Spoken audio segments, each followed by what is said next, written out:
Homer is the legendary author of the Iliad and Odyssey, two epic poems that are the central works of the ancient Greek literature.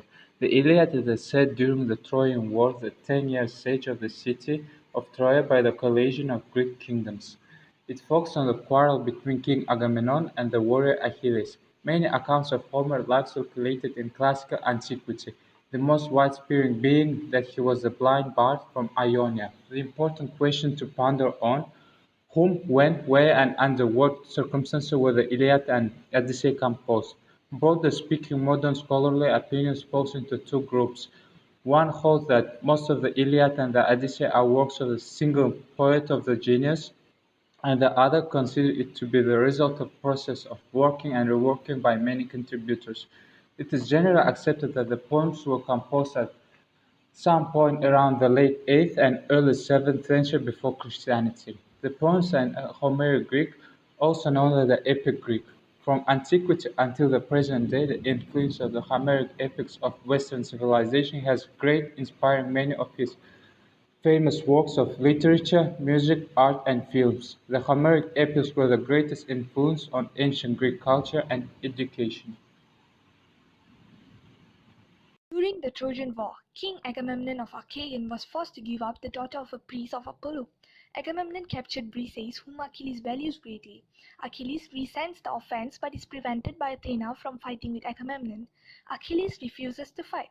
His mother requests Zeus to help the Trojans to defeat the Achaeans. To prevent war, Paris, the Trojan prince who started the war by stealing the wife of Menelaus, proposes a duel between them. Menelaus is about to defeat Paris, Aphrodite rescues him and the war is reignited. Athena helped Diomedes, enabling him to wound Aphrodite and Ares. Hector requests the gods to send Paris back to the battlefield. The gods end fighting for the day with a duel between Hector and great Ajax. As both sides take a day off to bury the dead, Achaeans build a wall around their ships. When fighting resumes, Zeus forbids the gods to interfere. With Zeus' help, the Trojans push toward the Achaean ships. Agamemnon leads a rally, but Hector pushes them back to their wall. Alarmed, Agamemnon offers Achilles many prizes, including Briseis, but as he offers no apology, Achilles is not appeased. Achaeans captains Odysseus and Diomedes make a night raid on the Trojans. Next morning, Agamemnon pushes the Trojans back, but then Zeus turns the tide by wounding the Achaean captains. Achaeans fight valiantly, but Zeus empowers the Trojan and threatens the Achaean ships. When Zeus takes his eye off the war, Poseidon inspires Achaeans to kill and wound many Trojans, holding them off the ships.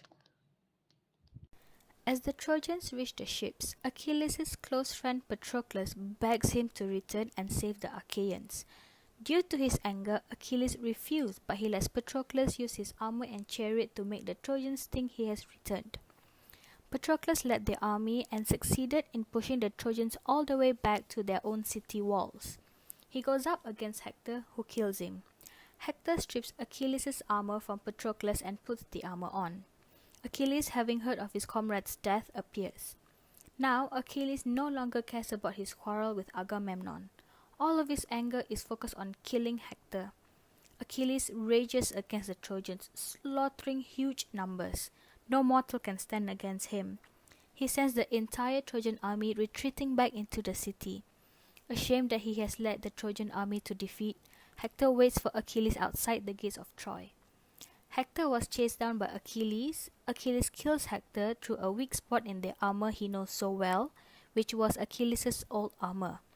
In his anger, Achilles abuses Hector's body and drags it behind his chariot. Achilles and the Achaeans hold a funeral for Patroclus and compete in games in his honor. But Hector's family and the Trojans have no such comfort. Priam, Hector's father, entered the Achaean camp to appeal to Achilles to retrieve his son's body back. Achilles is moved by Priam's word and allows the Trojans time to bury Hector. When it comes to the Iliad and the many godly encounters within its text, it isn't hard to assume one would consider it to be fiction, but there is numerous evidence that suggests otherwise.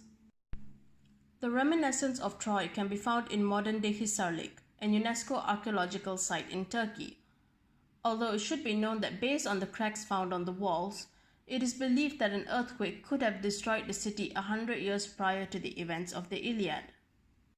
The Iliad is also important due to it giving us a glimpse of past events that could have unfolded, such as the Trojan War during the Greek Dark Ages, a time in which the Mycenaean civilization faced decline and ultimately came to an end. We also know from the text that women were not treated the same as men, and that they were seen as mere objects, probably by the Mycenaeans and the Greeks. But then again, the story has been passed down from one to another orally, and it is highly likely that it has been altered to suit the people at the time. One can make a strong argument that the Iliad seems to celebrate war. Characters emerge as worthy or despicable based on their degree of competence and bravery in battle. Achilles wins eternal glory by rejecting the option of a comfortable life at home. The text itself seems to support this means of judging character and extends it even to the gods. The epic holds up warlike characters such as Athena. To fight is to prove one's honor and integrity, while to avoid warfare is to demonstrate laziness and fears. Part of what gives the Iliad its deep humanity is its sensitive portrayal of love in a variety of forms. Some of the most touching moments in the poem come between Hector and his wife, which reveal the love of the spouses for one another. Parental love is also important in motivating Priam to ask for the return of the body of Hector at the end of the book. Sexual love is an incredibly powerful force that takes away people's ability to think, exemplified by the spark of the Trojan War due to the love triangle between Helen, Paris, and Menelaus. The Iliad relies heavily on the theme of fate and free will. The poem seems to rest on the notion that man does not have a choice in how his life will turn out, because it has already been chosen for him. For example, Achilles' mother laments the birth of her son, alluding to his coming death during the Trojan War. She behaves as if there is no escaping what has been decided by fate. Hector also makes it clear to his wife that there is nothing anybody can do to prevent his death, should it be stated to happen.